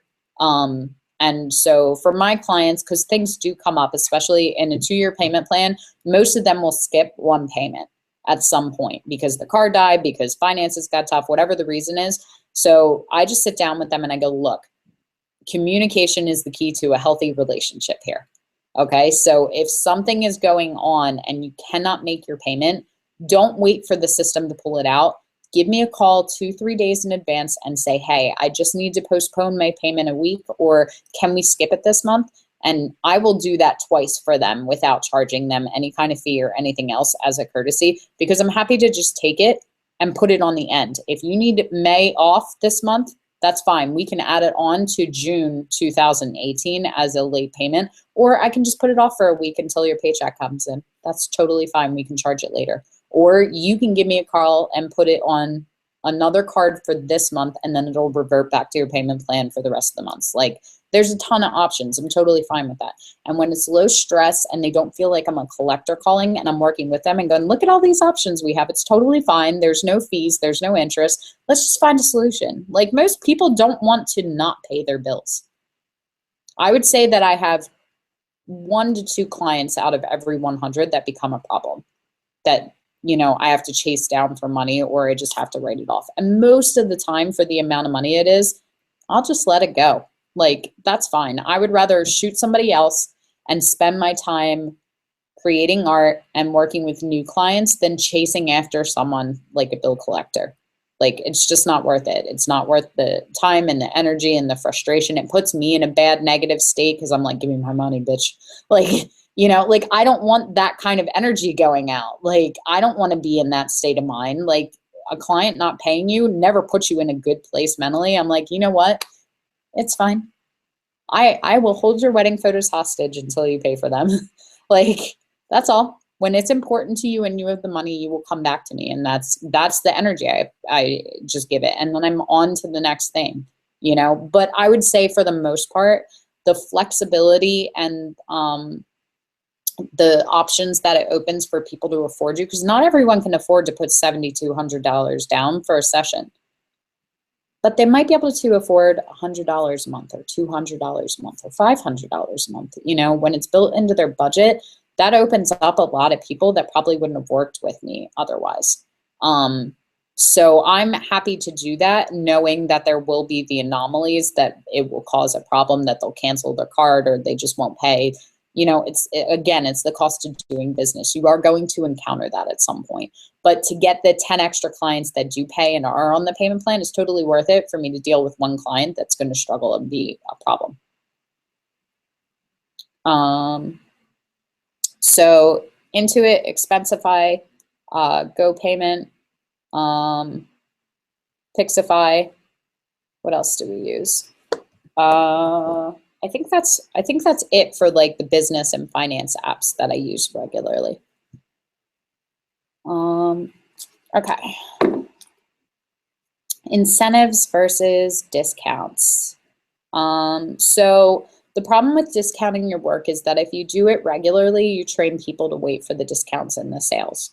You know, like you see those like extreme couponers, like they'll only go buy ketchup when ketchup's on sale and then they'll buy 20 of them. You don't want to teach your clients to do that. One, because then you're going to have a ton of business in certain points and you're going to get overloaded. You know, you're going to have to put out all those products, all those sessions and everything in a short time frame around the holidays, Valentine's Day, Christmas, those kind of things, our summer bonanza sale, you know, whatever it is. And then you're going to hear tumbleweeds the rest of the time. So you're going to have weeks where you're like stressed out of your mind and pulling your hair out. And then you're going to have other weeks where there's just nothing going on and you're just sitting in your studio like, you know. So I'm not a big fan of offering like the discounts and like sales prices for event things unless you're looking to do that kind of volume. Like we do the Giving Tree sessions once a year at Christmas, and we do 200 families in 3 to 5 days, you know, but we do that event as a charity event, and I'm looking to have that kind of volume come in, and then I don't want to see anybody until the new year. Like I do that on purpose so that I don't have to work the last 3 weeks of December because I want to decorate with my family and I want to go visit, and that's how I set my business up. If you want to do that, you absolutely can. Just know what the downfalls are of that. The other problem with that is that if you're discounting your sessions once a month and you're charging $500, but once a month you're doing a half price discount, you're not going to get paid $500. You're going to get paid $250. You know, so frequency is a big thing. If you're offering a sale, like I know a lot of the places around me, like you can buy $100 gift certificate for $75 around Christmas. That's fine. That's like an annual, you know, thing that you do, some kind of promotion. That's different than constantly having discounts running throughout the year. So you will have the people that will go in and buy that for the holiday or whatever the occasion is. But chances are it's not going to tap into your business. But if you offer it every other month or every main holiday, you're going to find that 90% of your business is at that lower rate, which is totally okay as long as you're okay and you're going to make all of your prices at that lower rate. So you have to structure your business for that. Friday, let's look at your stuff. You wanted to talk about the beginning. Let me go pull up your thing because I'm seeing you in the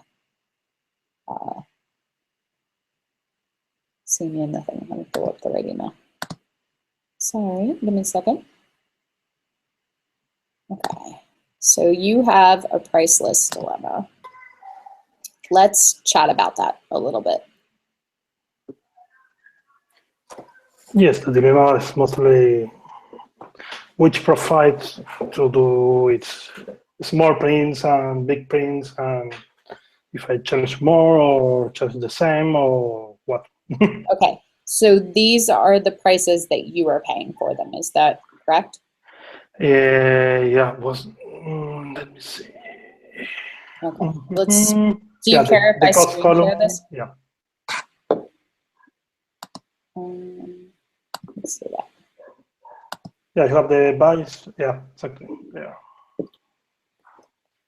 Okay, so these are your prices. that you pay to get these, correct? Yep. Okay. The 80. So one, we have 141 options. That's a really good way to not get a sale. But a lot of these are different sizes and prices. Mm-hmm. What is the print lab that you're working with? This is with by photo. Bay Photo. Yep.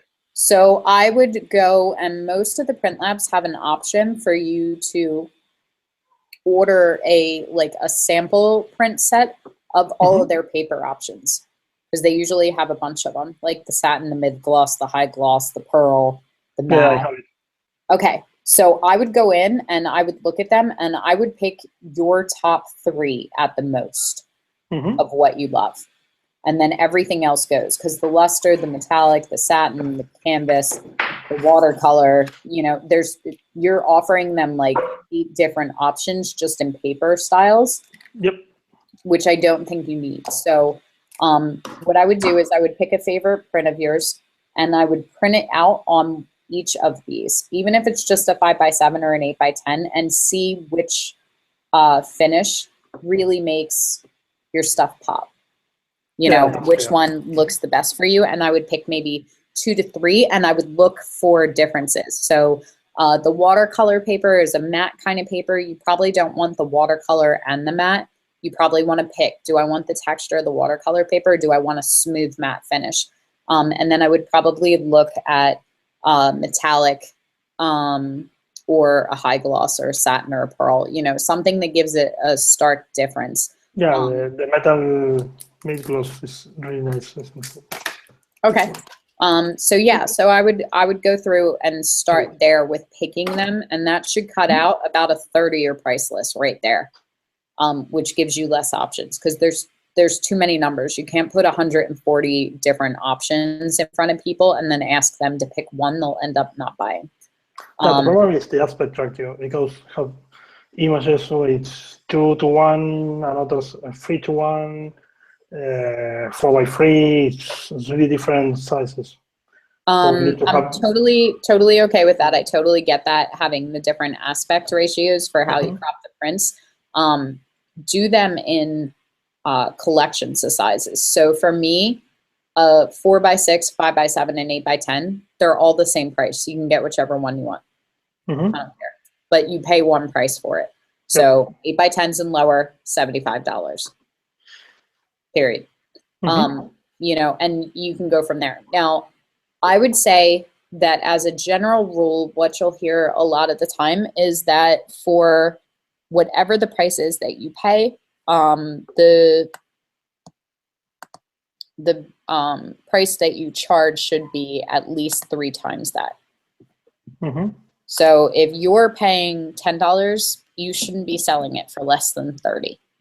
Now, I will make the argument that that doesn't necessarily work depending on how you have your business set up. So in the realm of portraiture, if I'm charging a sitting fee, part of the cost of the profit of the prints can come into that sitting fee.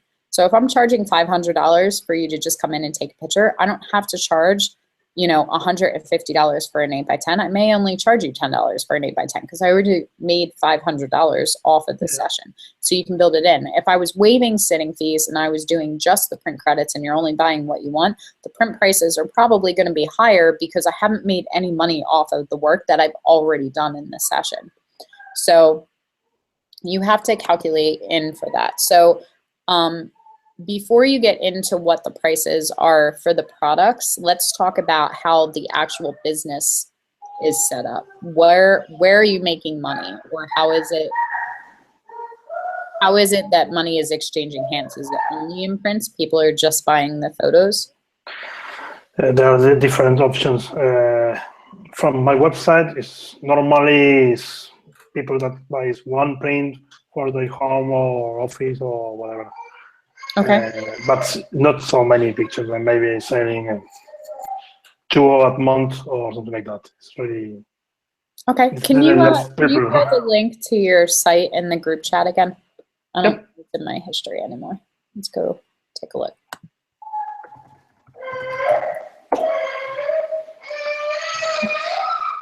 Okay.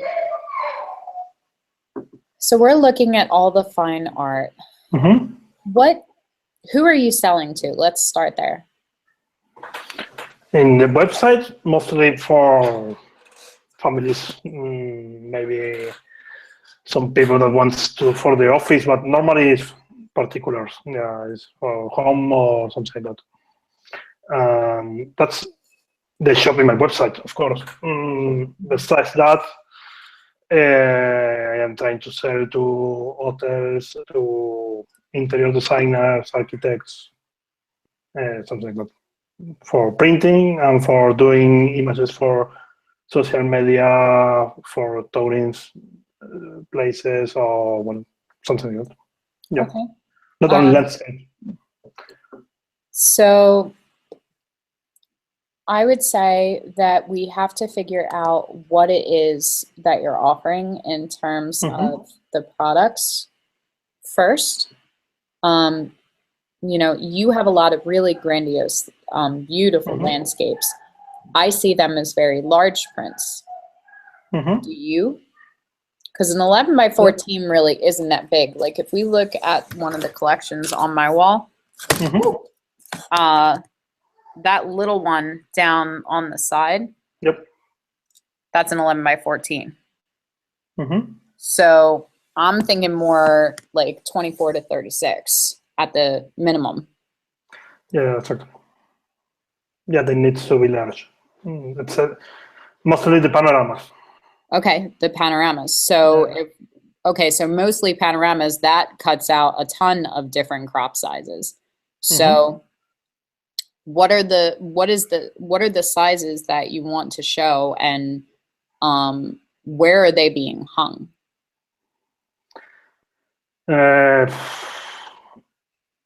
Good question. Yeah, so it's awesome that you have all these base prices down. The simplest answer is that you have to make at least double that, bare minimum. So if it's 123, then you're making 246. You know, that way you're putting profit in your back pocket. The other thing to take into consideration is whether you're going to have a base price that will include the shipping, or if you want to add that on additionally, and what other charges and costs you're going to be incurring. So things like the cardboard, the tape, you know, any supports that you're putting in to protect the prints when they're getting shipped. Yeah, but it's all made with the Lark. Okay, so yeah. Okay, so all of this is going. Free. All of this is going out. So in your prices with this, are they they're adding all that on? They are adding only the shipping costs. Okay. All the packaging and everything is in the price. Okay. So you don't have to worry about that. So I would, I mean, I like big round numbers. Like, I don't know that you have like a 16 by 20 acrylic metal print for 112. I don't know that I would do like 224.52. I would probably just move it up to 225. So, or, you know, for some reason people love nines, and there's like a psychology between it being 299 and 300. They're like, oh, people like round down 299 and they'll say, oh, it's like 200 and something. But as soon as you cross that penny to 3, then they're like, oh, it's 300. So I would figure out at least double and move from there. But before you start figuring out your prices, there's a lot of things that come into consideration. So really it's a back planning thing. So if you need to make $4,000 a month, and we'll just estimate and say there's 4 weeks in a month, you need to make $1,000 a week. If you're going to sell a print at $1,000, or you're going to sell 10 prints at $100, you know, and where are you seeing sales? So if you're selling 1 to 2 right now, what's the average price and size that they're buying? Right now, that ones. Little ones. How Yeah, little? Like 11 by 14? it depends. I have big prints and small prints.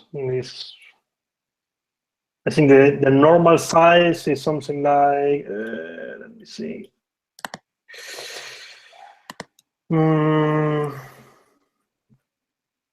It's 24 by 36, I think is the normal size. 24 by 36 isn't that small. That's a pretty good size. Yeah. I mean, it's small for us as artists, but Yeah. but for them, that's a pretty good size. Mm-hmm. So I think for the living room or something like that is a good size. okay, so 24 by 36 on watercolor. You have Yep.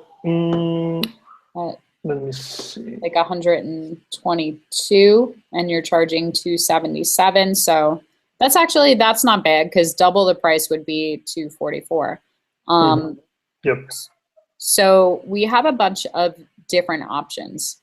Either what you're selling, you're happy with, but if we're at say 250, you're making at least $100 off of that, because the rest is going into the cost overhead for you. So you're making about 100, 150. If you need to get to that $1,000 a month, you need to be selling 10 of them. So it becomes like a quantity versus quality thing, where obviously we'd love to have giant like 40 by 60 prints of everything that we create hung in everybody's houses all around the world. But it may be that you would be able to sell 20 collections of postcards of your prints, and at $50 a piece with a $25 overhead, and make up half the income that way. So what I would be looking for in my pricing, I'm okay with where your prices are right now at double the rate. And then we can kind of fine tune that. What I would do is I would look over everything that's ever sold, or at least received an inquiry to sell. So somebody dropped you a line and was like, hey, I'm thinking about ordering this. How much? And then didn't go through, that's fine, because that's still like a bite on the line. So that's still generating understanding of where the interest is in your work. If you have never, ever, ever sold one of the products, like if your thin wraps don't sell, or the metallic metal prints don't sell, or standard size prints, whatever it is, if you never sell any of them, take them off your price list right now, because you have way too many options. I want you to narrow down to like no more than 20 to 30 things. Yeah, I was thinking only metal. Okay. If you love the metal, that can be your thing. Like you can offer only that option and then cater to that. Yeah, at least in the website. Yeah. And I would still narrow that down quite a bit in the number of sizes that are available. So you have the option to look towards the higher end client, which would be collector's editions and limited editions that would have a higher price tag, where you would sell, say, 10, 20, 100 of them. Yeah. And they would be at a higher premium price, because they would be the only people that would ever be able to buy them. So since you can't reproduce them, you have to make all your profit off them in the first run. However, because they are collectors, that creates a sense of prestige among them, in the sense that they are owning a limited edition work. So that's where the value comes in, and they're willing to pay a premium for that. If you're offering like an unlimited run of prints, then you would be at a lower amount to entice more people to buy, because you can keep selling it over and over and over again. And both of them have their values. So you might want to go through your work and do both, and decide which ones are worthy of being a limited edition one that you want to price higher, and which ones you would keep as an open run that you could use in multiple products and sizes. But do you think we can keep both in the same site? Yes. I think that you could very easily have like a purchase my prints, and then have like, a limited edition collection of work that are just like your minimum prints, and you can decide what that limit is. Because I know artists that sell limited collections of 1,000 prints, and I know artists that sell limited collections of 5, and the prices change and vary on them. I know there was a lot of talk about Peter Lark, and I think he does like a really random number. It's like 997 or something. And as it starts to sell out, the price goes up the closer they get to having no prints available. So it may start out at $100 a print, and after you sell the first 100, it goes up to $200 a print. And so the last 100 are sold for $1,000 because now there's only so many left, supply and demand. There's a ton of different ways that you can set up your business. You just have to understand what the overhead is and the potential to order. But the more numbers and the more options you put in front of people, the harder time you're going to have selling it. So with the limited edition collections, limited editions means limited size and limited options. The smaller you make it, the smaller the number of choices, the easier it is for them to make a decision. It's much easier to choose A, B, and C than A through Z. Okay. So your homework for this week is to narrow that price list down to no more than 30 options. It'll be it's on my mind. And then I would also really love to see a collection of work that you want to be able to offer, because I think the other issue is having too many photos too readily available. So it might be helpful for you to look at some artists that do sell limited edition collections. Like I think Trey actually only sells his in editions of 3, and they're like a ridiculous amount. It's like 75,000 for the first 2 and 90,000 for the last one. I heard a rumor. I got to check with him and see if that's accurate. So don't quote me on that. But you know, if you're selling 3 as opposed to 300, then you know, if you sell 300, if you sell 75 of them at 1,000, or you sell one of them at 75,000, you're essentially making the same amount of money off an art piece, which brings us back to the pricing question of how much is a piece of art by you worth? So I would answer that. And then we can figure out how to structure the business around that. Because if you tell me I would like to make $50,000 off of every single print that is print worthy, then we can set that up a variety of ways if that's what you want, because there's a difference between a print and a photograph, right? So if your finished photograph that you have created, photographed, retouched, and set out to the world is worth $50,000, does it matter if we sell one print for $50,000 or if we sell 50 prints for $1,000 or if we sell 500 prints for $500? You know, there's a bunch of different ways that you can go about it, and each of those are different marketing plans and different pricing plans as a result of that. And different clients. But the first thing is, how much is a photograph of you worth, and how much do you want to be able to make a year or a month? Because your prices fluctuate and change based on how you want to do your business. When I was shooting just for myself and doing nothing but boudoir, I was making somewhere between $1,500 and $4,000 a session. Now we do boudoir in the studio and I hire out, but our average session is only going for $300 to $500, which people would look at and go, why would you do $300 to $500 when you were doing $3,000 to $5,000? You know, that's a huge drop. Yes, but I was doing 3 sessions a month. Now we're open every day of the week, every week of the year, pretty much. So out of 365 days, we're working 320. So if I'm doing more sessions at 500, if I do 1 session a month at 5,000, or I do 10 sessions a month at 100, doesn't matter. And if I do 20 sessions, I'll actually make more money, even though I'm making less profit per cost. So it's about how much you want to work, how much you want to offer, and then that will determine how we set your prices. So, you know, understanding what your overhead is only the first part to being able to set your prices. This is awesome. Your list is on point. You have everything taken into consideration to understand your overhead. So now we set that aside and we start setting up the business plan and the financial structure of that, so that if we figure out that what you need is you need to sell 20 prints at $200, then we know that for your profit to be at $200, that we have to put it at $272, because $72 of that is going back out to the print lab and shipping. Does that make sense? Okay. Yeah, and I need to figure it out the kind of client for that, because it's different clients for limited prints or whatever. Yep. It makes a huge difference. Yep. The So problem is how to reach does them. that answer your question? Yeah.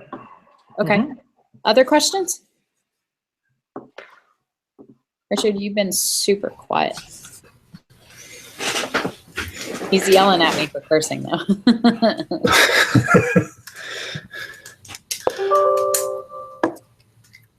At some stage soon, Jess, I'd like to get together and chat about the sphere plan. I need a new sphere plan.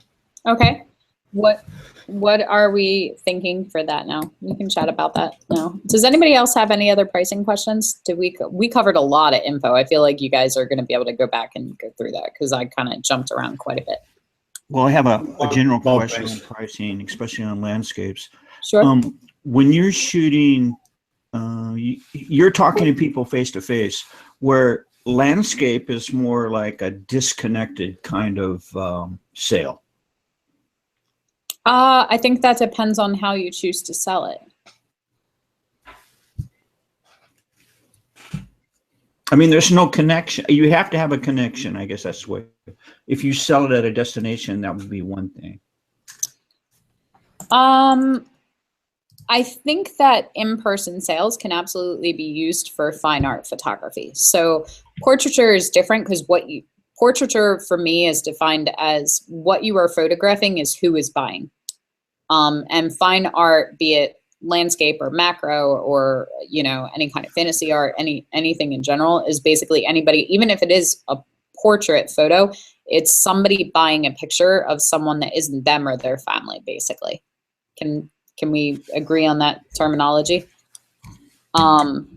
So I think that there are options. I think for a portrait photographer, they are often dealing with personal sales, even if it isn't in person, even if they're ordering off a website or whatever, because they're shooting the client and then the client is buying. With fine art, landscape, macro, all of those different genres, there is the option to keep yourself very removed from the clientele and maybe not even know anything about them, especially if they're just buying online. Like all the things that we buy online everywhere, not photography related, off Amazon, off eBay, off, you know, different websites and things, we rarely know who is on the other side of that sale or anything about them. The problem with that as a photographer or as a creative is that people connect to the artist through their work, so they want to have a relationship with you. And the more that you encourage that relationship, the more attached they get to your work because you are saying something that moves them. Whatever the message of that image is, and the message that you were putting out may not be the message that they get from it, but there's still a point of connection there.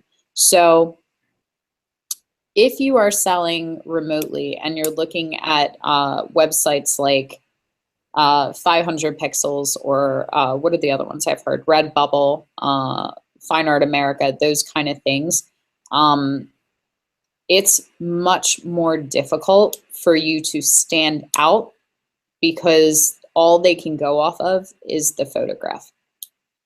And there are thousands of them and hundreds of thousands and millions of them, and they have to sift through. So then you're playing a game against SEO. You know, you're probably paying to upgrade your profiles and accounts and things to get them on the first pages listed. Like then it becomes an advertising game rather than a marketing game. And those are very different. So either way, it's always time or money, always. You're going to put the money in or you're going to put the time in to get your work in front of people. I will take time all the time because I love what I do and I like that connection between people that I get. If you aren't a natural salesperson and you don't want to do that, then I would highly recommend looking at someone to hire you. But I would say that from the standpoint of the landscape specifically, if you're looking for that personal sale, then you're probably going offline and looking more towards galleries and art shows and other places that people can come into contact with your work or personal sales around you with potential clients and vendors. Does that make you happy or sad? No, I mean, it's a reality. I mean, I know that. It's just like I know successful artists that shoot destinations. Let's pick Monterey. So they sell their images in Monterey, where people come on vacation. They usually got money to burn, and they have a connection with the scene that you. Okay. I don't mean to take up. I know other people had questions, and this is a very long topic, but I just thought I would bring it up as it's kind of a conundrum in a way. Well, that might be a good topic for next week's talk. Maybe we'll talk about who is my client. You know, which is much harder for you to answer than for a portrait artist to answer, because people talk about that with portrait artists all the time. Like, you have to know who your client is so you can market to them. But it's very different, I think, when you're creating fine artwork, that your client is more than one person or more than one group of people. Like, you know, if I shoot a family session or a wedding, my clients are the parents, the grandparents, the siblings, you know, but it's pretty much like the immediate and extended family, and it doesn't go outside that. A wedding client may be 150 people that are at the wedding, and that's about as big as my circle gets as far as who's buying a print that I create. The nice thing about landscape and art is that you can have thousands of potential clients depending on how you want to set it up. Or if you sell as limited editions, maybe you only have 5. But who are they? Well, that's what I'm saying. It's a very different kind of thing. When you're at a portrait and you're doing a session, a portrait session, you have instantaneous connection with them when you push the shutter. Quite different. Yes and no. Yeah, I know. But I mean, I'm just saying that it gets pretty involved sometimes.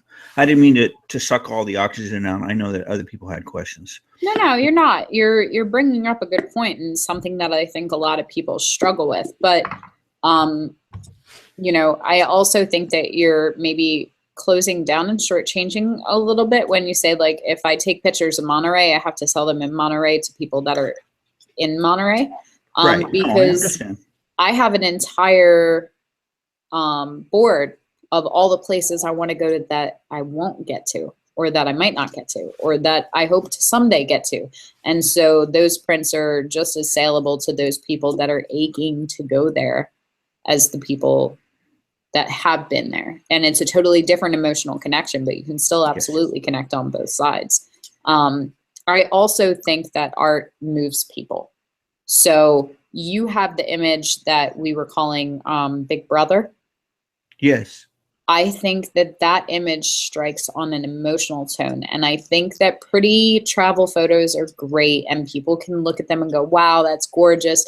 But what you're tapping into is an emotional response on a sense of adventure, a sense of longing, a sense of wanting to stand and be awe-inspired somewhere. If you can identify the emotional reactions that your images cause, which is harder to create as a non-portrait artist. Because if I take a picture of a cute little baby, they're a cute little baby. Yeah. You're cheating. It's not even cheating. It's just that mom loves their child. I know.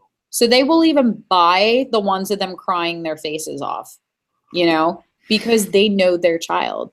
And so I think that to create that emotional connection requires a deeper level, which is why I'll define that as fine art, because it's not portraiture. It's not crutching on the person subject matter. It's tapping into something that symbolizes a deeper humanity connection. And if you create that and understand what that is, then you can absolutely sell the same way that you sell in person online, if you can incite that emotional response. Which is why, like, you'll see on Instagram, like, pictures of, you know, a puppy will get 5,000 likes, and pictures of, you know, someone's coffee will get another couple thousand likes, because they have, you know, unicorn coffee at this coffee shop now, and it's all rainbow colored, and people love unicorns, and, you know, like, it's whatever it is, it's everybody. That's why, like, you see the videos that have millions of views. It is inciting an emotional response, whether that's outrage, whether that's frustration, whether that's love, whether it's lust, whatever it is, it's a strong emotional reaction. And that is how you personally sell, even if you're not in person with them. Does that make sense? Yes. Okay. So if I was looking to begin that journey from your standpoint, I would be looking through my portfolio right now and not looking for the images that have technical superiority, because a lot of yours do. You have consistent quality now. I would be looking for the ones that move you. Those would be the first ones that I would be looking to sell. Okay? Right. Okay. Thanks. All right. So that's about it for pricing. Mike, how are you feeling? Do you want to go offline and talk about your sphere map, or are you okay hanging out online? Yeah, we can do that. It's only a little. Okay, sounds good. All right, well then we're going to wrap it up for today. Any other last minute questions for online? Nope. All right, I think that's it.